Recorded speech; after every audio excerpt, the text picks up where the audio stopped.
You've tried to move on, from the heartbreak that left your chest hollow, from the mistake that keeps replaying like a broken film reel inside your head, from the words you wish you never said and the ones you wish you had. But every time you try to step forward, something invisible pulls you back, a quiet gravity that drags your soul into yesterday. You don't see the chains, but you feel them. They whisper, "What if? Why did it happen? Could it have been different?"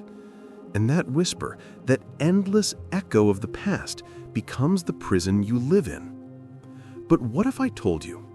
Marcus Aurelius, the emperor who commanded an empire and carried the weight of millions, felt the same pull. What if even he, standing above the world, had to fight the same battle you're fighting right now? The battle not against the world, but against time itself. "Do not let the reflection of the past disturb your tranquility," he wrote. "The past cannot return." Yet he knew. Letting go isn't simple, because the past doesn't live in memory, it lives in emotion. You see, the Stoics never promised an escape from pain. They promised freedom through it. They understood something we forget in the chaos of our scrolling, sleepless, overstimulated age. The past doesn't hurt us. Our attachment to it does. We don't suffer because of what happened, but because we keep replaying what can never happen again. Epictetus warned, we suffer not from the events, but from our judgments about them. But what happens when your judgment becomes your identity? When the pain becomes your story and you forget who you were before it began? Every person you meet carries ghosts behind their eyes, silent moments they can't forgive, people they can't forget, versions of themselves they wish they could resurrect. But the truth is, the more we hold on, the more we lose. The more we cling to what's gone, the heavier our steps become. And that's the silent tragedy of our age. We mistake remembering for healing. We mistake rumination for wisdom. We think by looking back, we're learning. But sometimes we're only reopening the wound. So, let me ask you, when was the last time you actually lived in this moment? Not the shadow of what used to be. When was the last time you looked forward without the weight of yesterday sitting on your chest? The Stoics believed that the past was not meant to be escaped, but understood. That true freedom begins the moment you stop trying to change what's unchangeable. In this journey, you'll uncover the 7 habits that keep you chained to the past. The patterns of thought and emotion that even emperors, philosophers, and warriors had to unlearn. You'll see how the same mistakes that haunt you once haunted Marcus, Seneca, and Epictetus. But here's the secret. They found the way out, and so can you. Because every habit that keeps you stuck has an opposite, a practice that sets you free. But we'll get to that soon. For now, stay with this question. What would you become if you stopped being the prisoner of what's already over? The first habit, the most silent, the most dangerous, begins not in your past, but in your mind. The first habit that keeps you trapped in the past is reliving the wound, the endless replay of what broke you. You think you're remembering it to understand, but what you're really doing is keeping it alive. The Stoics called this the tyranny of impressions, the mind's tendency to return to the pain until it becomes part of your identity. Epictetus said, "It is not things themselves that disturb us, but the opinions we have about them." Yet most people never question their opinions. They repeat their pain until it becomes truth. Think of it. How many nights have you stared at the ceiling, rewatching a single moment like it's a scene from a movie that won't let you leave the theater? You keep editing it, rewriting it. What if I said this? What if I didn't do that? But the ending never changes. And somewhere in that repetition, your heart learns to live and rewind. You stop living forward. You start existing backward. Marcus Aurelius wrote, "Let not your mind dwell on what you have lost, but on what remains." But when you've lost something that shaped you, a love, a dream, a version of yourself, those words sound almost cruel. How can you not think of what you've lost when it still feels like it's part of you? That's the paradox of healing. The thing you want to let go of feels like the thing you can't live without. You begin to fear who you might be without your pain. And so you keep it, you protect it, you build a home around your own hurt. Seneca once compared memory to fire, useful when contained, destructive when it spreads. He wrote, "Fire tests gold, suffering tests brave men." But if you keep returning to the moment of suffering, you're not being tested anymore. You're burning yourself alive. The Stoics trained themselves to face pain once, learn from it, and then release it into the river of time. They refused to let yesterday rule today. That was their form of emotional discipline, not suppression, but sovereignty. In the modern world, this habit hides under new names: overthinking, self-reflection, healing. We dress it up in beautiful words, but often it's just rumination in disguise. The mind becomes addicted to its own sorrow. Every time you replay that argument, that betrayal, that failure, your brain gives you a small hit of certainty. A familiar pain is safer than an unknown future. And so you choose the wound over the unknown. It feels comfortable. It feels honest. But it's a trap. Imagine Marcus Aurelius standing alone in his tent during the wars, exhausted, surrounded by enemies both within and without. The empire is crumbling, his heart heavy with loss, his children buried, his body failing. He could have drowned in regret. He could have asked the same questions you do. Why did this happen to me? But instead, he wrote in his journal, "The impediment to action advances action. What stands in the way becomes the way." He turned his pain into progress. His reflection was not circular, it was directional. The Stoics never told us to forget our pain, they told us to transform it, to face it once, understand it, and move through it. The habit of reliving the wound is the first wall between you and peace. Because the past can't hurt you, only your attachment to it can. The moment you stop rehearsing the old story, the moment you stop arguing with what already happened, the chains begin to loosen. So ask yourself, what memory do you keep feeding? What story have you told yourself so many times it became your reality? Because until you stop reliving the wound, you'll never live beyond it. The next habit, more subtle, more deceptive, is the one the Stoics feared most. It doesn't replay the past, it romanticizes it. And that is far more dangerous. The second habit that keeps you chained to the past is romanticizing it. The silent illusion that yesterday was better than today. It begins as nostalgia, but it ends as a form of grief. You start rewriting your own history, painting over the pain with softer colors, convincing yourself that peace lived somewhere behind you, that happiness was something you lost, not something you can build again. Marcus Aurelius called this the disease of imagination. He warned, "Do not waste the remainder of your life in thoughts about others when you do not refer your thoughts to some object of common utility." But the truth is, we waste even more time thinking about our former selves. It's strange, isn't it? How the past becomes perfect the moment you can no longer touch it. You remember the warmth, the laughter, the certainty, but not the chaos that came with it.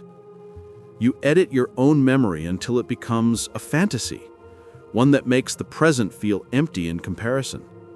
And in doing so, you create a ghost world, a version of reality that no longer exists, but one you still try to live inside. You scroll through old messages, revisit old photos, walk familiar streets, hoping to feel the spark again. But the spark you're chasing isn't there. It's in your imagination. Seneca wrote, "He who is everywhere is nowhere. When your heart lives in yesterday, you are nowhere today. You can't heal what you keep idealizing. The Stoics understood that peace is not found in returning to what was, but in mastering what is. They trained their minds not to crave the past, but to extract its lessons and then let it dissolve. They didn't glorify the golden days, they built new ones. Let me tell you a story, one that reflects this illusion perfectly. There's a moment recorded about Emperor Marcus Aurelius, years after his greatest victories. His generals spoke of his earlier triumphs, his youth, his glory, the days when the world praised his name. They said, "Those were the golden years, Caesar." Marcus simply looked at them and said, "Those years were gold because we chose to act with virtue. And virtue is not past, it is present." That was his way of saying, the light you miss was never in the past. It was always in you. But modern minds often fall into a quieter trap. We compare our present selves to the illusions of our past, the energy we had, the hope we carried, the people who once understood us. And in doing so, we poison our now. We believe life is something we lost, rather than something we are still becoming. Psychology calls it rosy retrospection, the brain's bias to remember only the pleasant parts of what once was. It's nature's trick, a survival mechanism. But if left unchecked, it becomes a cage made of comfort and longing. The Stoics practiced a counter-ritual, premeditatio malorum, the premeditation of adversity. Instead of glorifying what was good, they imagined what could go wrong, so that when it did, their peace remained untouched. They prepared their minds, not for the ideal, but for the real. That's how they stayed anchored in the present. They didn't deny nostalgia, they disciplined it. Ask yourself, are you missing the past, or are you avoiding the present? Because what you call the good old days might simply be the days when you still believed in yourself. And if that's true, then the past you're chasing isn't time, it's trust. The first habit chained you through pain. The second changed you through beauty. But the third one, the one the Stoics spoke of in whispers, is the habit of self-blame. It's the invisible punishment that never ends. The third habit that keeps you stuck in the past is self-blame. The invisible punishment you give yourself long after the world has forgiven you. It's the quiet voice that says, "I should have known better. I ruined everything. It's my fault." You wear it like armor, but it's really a wound, one that never closes because you never let it. Epictetus warned, when something happens, the only thing in your power is your attitude toward it. You can either accept it or resent it. But what happens when you resent yourself? You see, guilt has a strange way of disguising itself as virtue. It makes you feel responsible, moral, good, as if punishing yourself means you care. But the Stoics saw guilt differently. They believed in responsibility, not self-condemnation. They saw guilt as wasted energy, energy that could have been used to rebuild what was broken. Seneca wrote, "No man is more unhappy than he who never faces adversity, for he is not permitted to prove himself." And yet here you are, proving yourself over and over to the ghost of who you were, fighting battles that no longer exist. Imagine a young Marcus Aurelius still learning under the guidance of his teacher, Junius Rusticus. He made a decision that cost lives, a miscalculation in strategy during the Germanic Wars. He couldn't sleep for days, haunted by the image of what his command had caused. But his teacher said something that would change him forever. "You are not the mistake, Marcus. You are the man who learns from it." That's the essence of Stoicism, not perfection, but progression. The acceptance that even emperors bleed, but they do not stay down. In our world, we glorify punishment. We call it accountability, but often it's just self-torture. You replay the moments when you failed, the person you hurt, the promise you broke, the chance you missed, as if repetition will rewrite the outcome. But it won't. It only carves the pain deeper. The Stoics believed the universe itself is a teacher, that mistakes are lessons wrapped in discomfort. Marcus wrote, "If it is endurable, then endure it. Stop complaining." He wasn't being cold, he was being free, because he understood that every regret you cling to is an anchor in the river of time. Modern psychology agrees. Studies show that guilt, when prolonged, activates the same neural pathways as chronic pain. Your body literally feels your thoughts. You're not just remembering what happened, you're reliving it, physiologically, every time you dwell on it. The Stoics didn't have neuroscience, but they lived it. They learned to transform guilt into action. Don't waste time arguing what a good man should be one. That was his cure for regret. Not tears, but transformation. So ask yourself, what are you still punishing yourself for? What mistake have you turned into an identity? Because there's a difference between learning from pain and living in it. Guilt can be noble when it leads to change, but when it becomes a ritual, it's just another form of ego. You're still at the center of the story, just as the victim instead of the hero.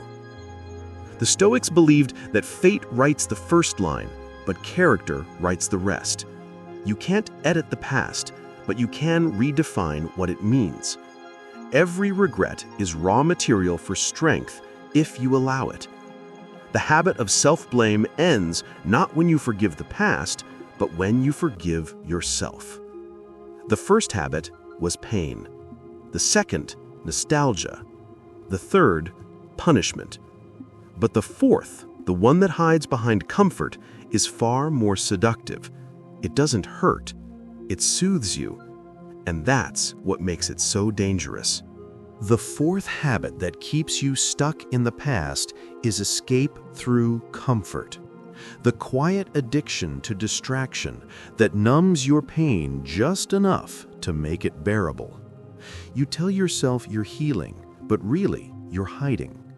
You scroll, you binge, you busy yourself with endless noise, not to move forward, but to drown out the echoes of what you refuse to face.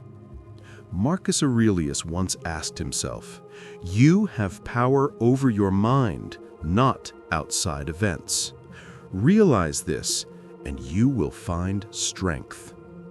But how can you find strength when you keep running from silence? Comfort is seductive because it looks harmless. It doesn't hurt like regret or guilt. It soothes. But the Stoics warned that pleasure can be as dangerous as pain when it dulls your sense of purpose. Seneca wrote, "It is not the man who has too little, but the man who craves more that is poor." In our time, we crave not gold or food, but distraction. We fear stillness more than suffering. Because in stillness, the mind starts talking, and it says things we don't want to hear. Imagine this. After years of war, Marcus Aurelius returns to Rome. He could have chosen rest, comfort, celebration, but he doesn't. He walks alone into the gardens of his palace, breathing the evening air, reflecting on the brevity of life.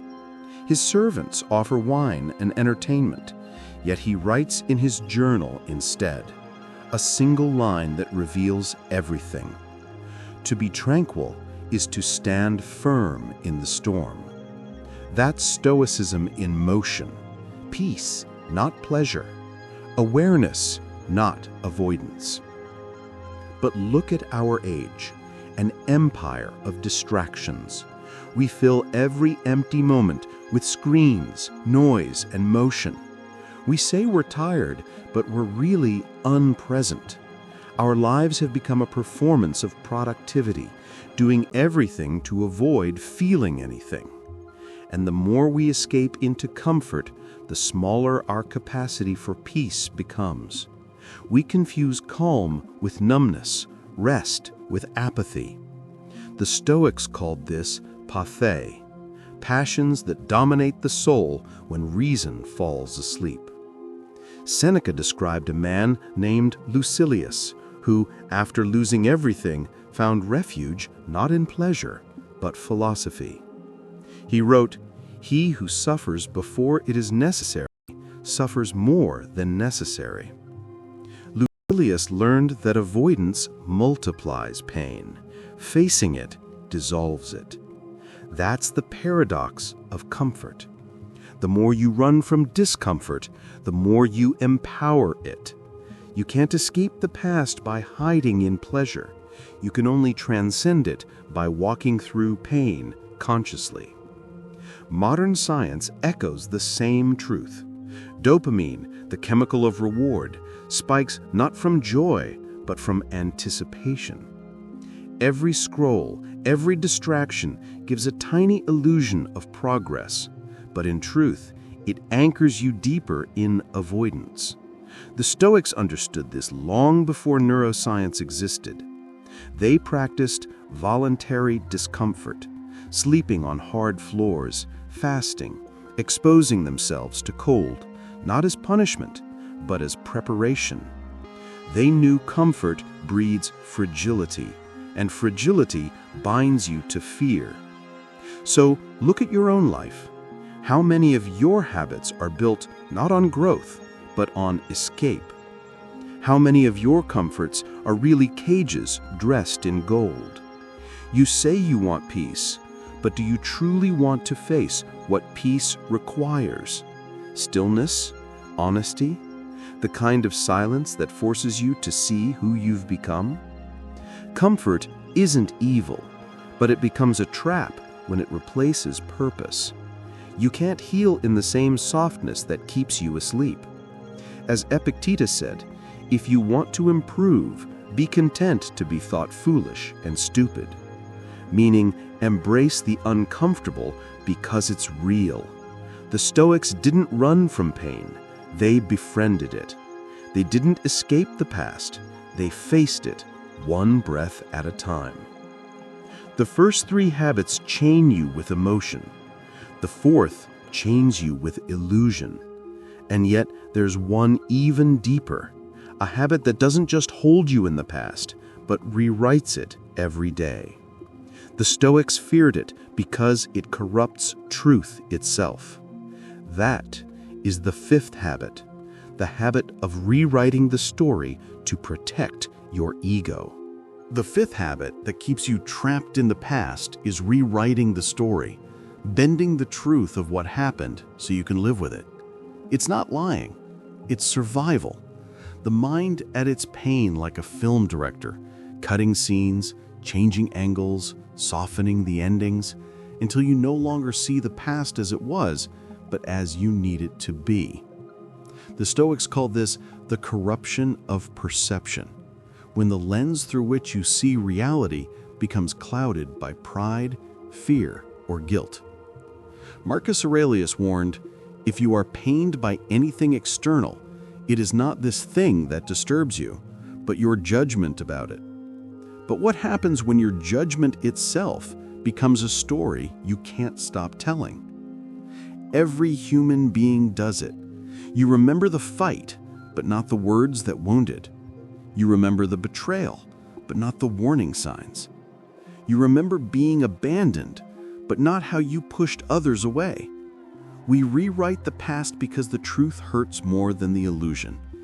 And so we build a comforting narrative, one that keeps us the victim, the hero, or the misunderstood. But in doing so, we lose what the Stoics valued most, truth. Zeno of Citium, the founder of Stoicism, believed that truth was the only path to freedom. He taught his students to strip away every story until only reality remained. He said, "Man conquers the world by conquering himself." Yet conquering the self means confronting all the parts you've edited out, the mistakes, the pride, the selfishness. The Stoics didn't fear pain, they feared self-deception. Because once you start bending truth, You begin to live in a fiction, and you can't heal what you refuse to see clearly. Let me tell you a story. Seneca once wrote about a man who blamed fate for his ruin, his lost fortune, his broken relationships, his despair. Seneca asked him a single question: "What part did you play?" The man went silent. That's the Stoic confrontation, the turning inward, not to blame yourself, but to reclaim your power. Because the moment you stop rewriting the story, you can finally rewrite your life. Modern psychology calls this cognitive dissonance, the discomfort we feel when our actions and our beliefs don't align. So we reshape the narrative until the tension fades. The Stoics did the opposite. They leaned into that tension. They believed pain was a compass pointing toward truth. Marcus wrote, "If someone can prove me wrong and show me my mistake, I will gladly change, for I seek the truth which has never harmed anyone." That level of humility is liberation. But ego hates humility. Ego would rather live in a comfortable lie than face the chaos of being wrong.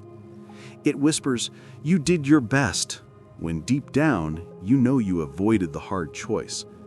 It says, "They were the problem," when you were half of it. Ego doesn't want healing, it wants justification. And as long as you serve that voice, the past remains your prison guard. Ask yourself, what story are you still protecting? What version of events have you built to keep yourself safe? Because until you face the raw, unfiltered truth, you'll always be a character in your own fiction, never the author. The Stoics practiced a simple ritual to break this habit. Every night before sleep, they reviewed their day, honestly. No excuses, no edits, just observation. Marcus wrote, "When you arise in the morning, think of what a precious privilege it is to be alive." But before he slept, he examined how he had lived that privilege. That's how he rewrote his story, not to hide, but to grow. The first 4 habits enslave you through emotion and illusion. The 5th enslaves you through pride. And that pride, if left unchecked, leads to the next habit, the most exhausting of all. It's the habit of comparison, measuring your present against the ghosts of others and the ghost of yourself. The 6th habit that keeps you chained to the past is comparison, the endless measuring of your worth against others and against the ghost of who you used to be. It's a mirror that never tells the truth. Epictetus warned, "When you are offended at any man's fault, turn to yourself and study your own failings. Then you will forget your anger." But what if the person you're angry with is yourself? Not for what you did, but for who you are not anymore. Comparison is a thief that wears the mask of ambition. It whispers that you're not enough, that you should be further, richer, happier, stronger.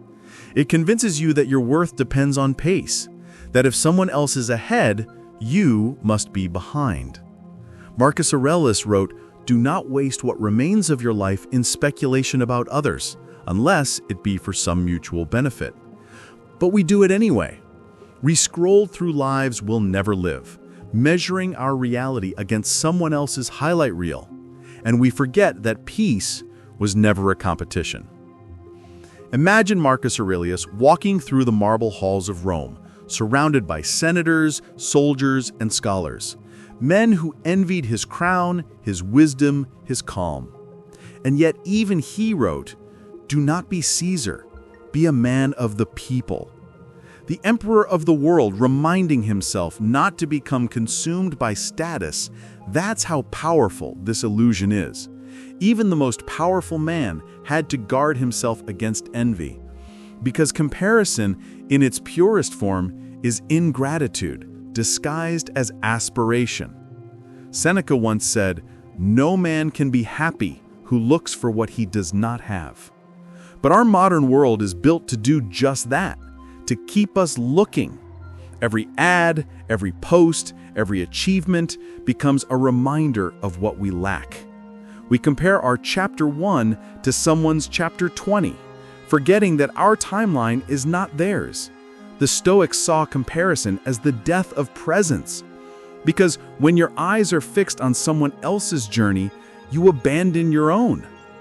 Psychology now calls it upward comparison bias, the tendency to judge ourselves against those we perceive as better. Studies show it activates the same parts of the brain linked to physical pain. That's why envy doesn't just sting emotionally, it hurts biologically. The Stoics understood this intuitively. They believed envy is rooted in confusion, the belief that external things determine internal peace. But Stoic peace comes from alignment, not achievement. Marcus practiced what he called the art of inner measurement. He wrote, "If it is not right, do not do it. If it is not true, do not say it." In those words lies the antidote to comparison. To live by your own values, not the crowd's applause. To define success by integrity, not by recognition. To measure your days not by their noise, but by their peace. But comparison doesn't just happen with others. The cruelest form is self-comparison, measuring who you are against who you used to be. You look back and think, I was stronger then, happier then, more confident then. But the Stoics would remind you, you are not supposed to be who you were. You are supposed to become. The river that flows is never the same twice, and neither are you. So ask yourself, are you truly falling behind, or are you simply evolving in silence? Because comparison blinds you to your own becoming.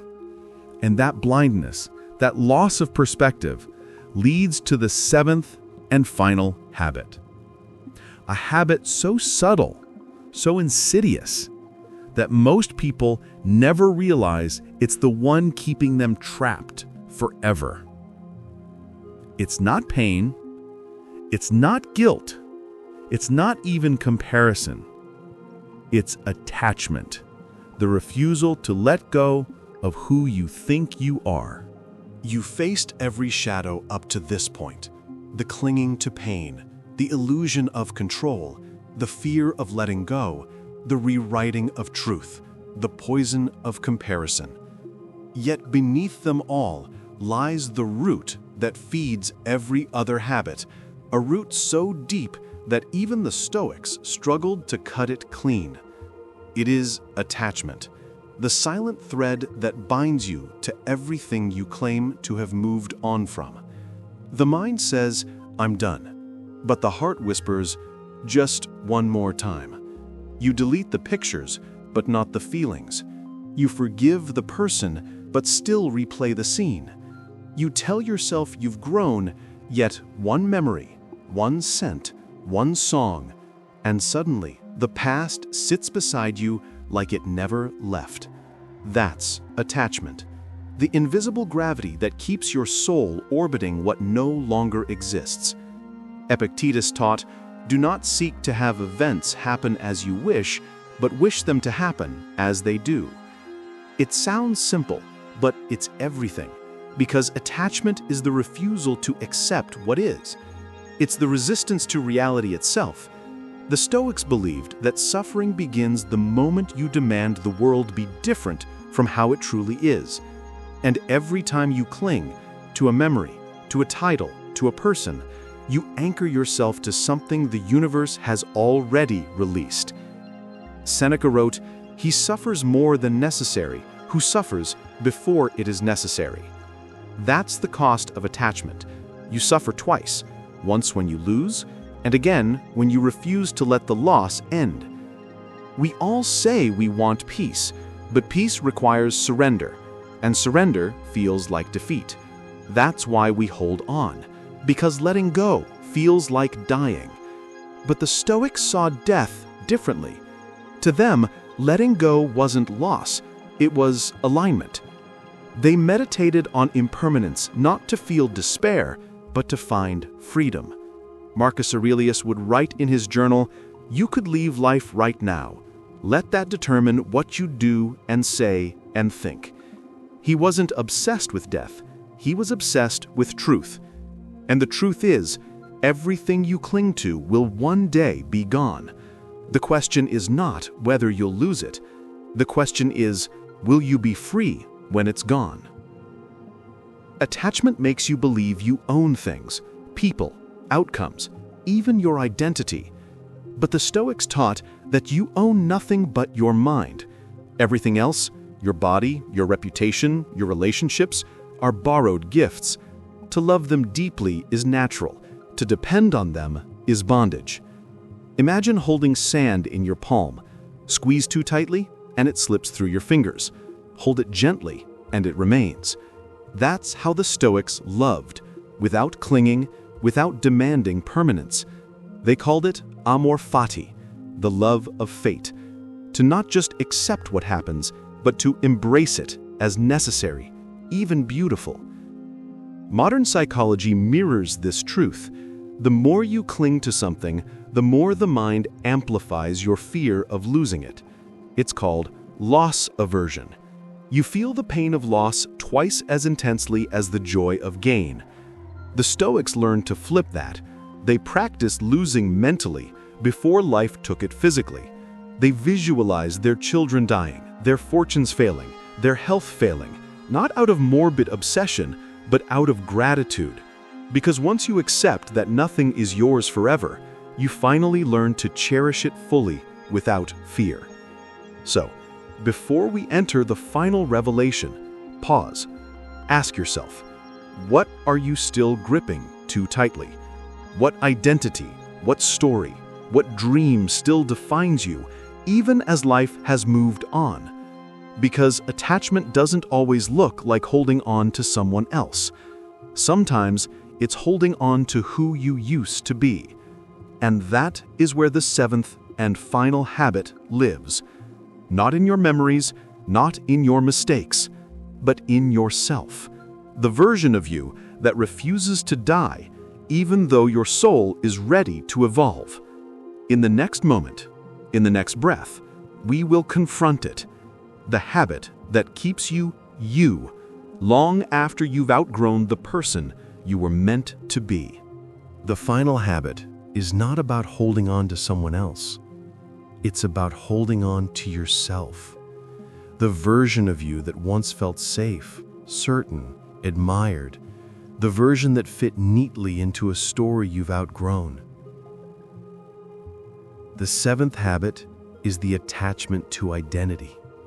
It's the hardest to break because it hides behind your virtues. It wears the mask of who you used to be. You tell yourself, I just miss how things were. But what you really miss is the person you were in that moment. Confident, connected, alive. You think you're chasing a memory, but you're actually chasing your reflection inside it. Marcus Aurelius wrote, "All is ephemeral, both memory and the object of memory." Yet we keep trying to rebuild the ruins of our own image. You remember the job that defined you, the relationship that validated you, the dream that once felt possible. You attach your worth to those versions of you, and when life moves forward, you stay behind, guarding the tomb of your own identity. Seneca once said, "It is not the man who has too little, but the man who craves more, who is poor." But sometimes craving more is not about wealth or fame. It's craving the feeling of who you once were. You crave the power, the relevance, the belonging. And in doing so, you become poor in the present. You starve yourself of now. The Stoics believed identity is not a statue. It's a river. You step into it, and the water that touches you now is never the same again. Epictetus reminded his students, you are not your body or your possessions, but your moral choice. What he meant was this: you are not who you were. You are who you choose to be in this moment. every moment you cling to the old you, you deny the possibility of a wiser, freer self being born. Think about it. The person who got hurt is not the same person who is healing. The one who failed is not the one now learning. The one who loved and lost is not the one now discovering peace.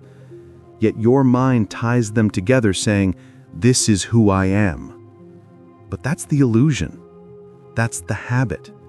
The attachment to a ghost, a mental photograph of your own past self. Modern neuroscience calls this ego continuity, the brain's attempt to maintain a consistent story. The mind hates gaps, so it fills them with who you used to be. But the Stoics saw through this illusion.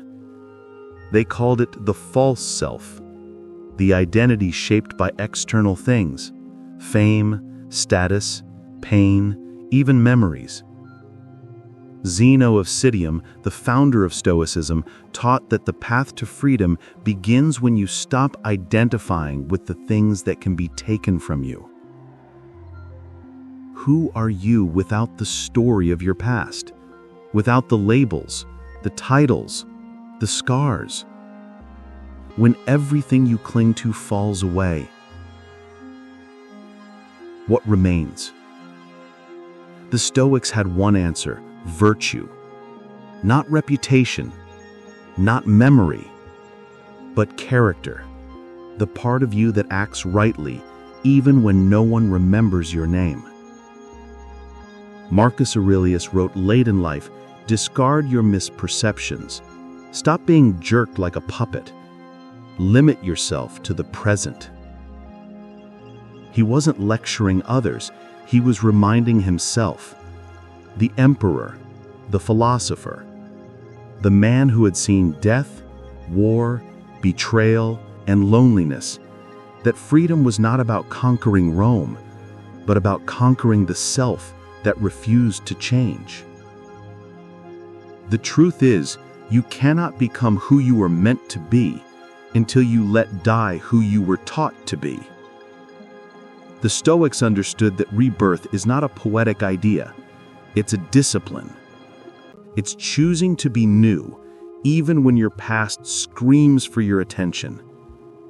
It's standing in front of your reflection and saying, "You served me once, but I am not you anymore." And that is where the past finally loses its grip, not when you forget it, but when it no longer defines you. The seventh habit dies the moment you stop defending your old story. That's the final liberation, not from pain, not from people, but from yourself. There comes a moment, usually in the quiet, when you realize the past doesn't want you back. It doesn't hate you, it doesn't mourn you. It simply exists, like an old book on a shelf, waiting for you to stop rereading the same chapter. That's when you understand the Stoics weren't teaching detachment to make you cold. They were teaching freedom, the ability to walk through the ashes of your old life without needing to rebuild it. Marcus Aurelius wrote, "Let each thing you would do, say, or intend be like that of a dying person. To live as if this moment is your last, not in despair, but in clarity. Because if you truly believed this could end tonight, would you still carry your regrets like armor? Would you still rehearse every failure, every injustice, every what if? Or would you finally breathe and let it all fall away?" The Stoics believed peace doesn't come from control. It comes from surrender, from accepting that everything before this breath is gone, irretrievable, untouchable. Seneca called time the most precious thing, not because it's short, but because it's uncertain. He warned, while we wait for life, life passes. And that's what happens when you live inside your past. You mistake waiting for living. You spend your days visiting the graves of old versions of yourself when life has already moved on to a brighter field. Epictetus taught that we should be grateful for every loss because it reminds us we own nothing but our mind. Imagine that. Every failure, every heartbreak, every door that closed was not punishment, it was education. The universe teaching you detachment, one lesson at a time. The Stoics called this oikeiosis, returning to your true nature, a nature not ruled by fear, but by reason, peace, and resilience. You are not your memories. You are not your mistakes. You are not the person they used to know. You are the consciousness witnessing it all, the still observer behind every storm. When Marcus wrote, "You have power over your mind, not outside events," he wasn't simplifying life. He was telling you where your kingdom truly begins, within. So as you stand here, at the edge of your past, realize you've been carrying a body that no longer fits your soul. Every habit that held you down, from regret to anger, illusion to identity, was only trying to teach you one lesson. You were never meant to stay the same. Growth hurts because it demands burial, not of who you are, but who you were. In the end, the Stoic path is not about becoming emotionless. It's about feeling everything and still choosing peace. It's not about forgetting the past. It's about remembering without becoming it. It's about standing in the ruins and whispering, "Thank you," before walking forward with empty hands and a full heart. Because maybe Marcus was right. Maybe freedom was never control, it was acceptance. The strength to let life happen and still love it. The courage to stand unarmed before fate and still smile. And when that moment comes, when you stop fighting time and start flowing with it, you'll understand what the Stoics meant by stillness. It's not silence. It's not emptiness. It's the sacred calm that rises when you no longer need the world to be different. That's when the past finally bows, not because you conquered it, but because you no longer live there. And in that stillness, you begin again.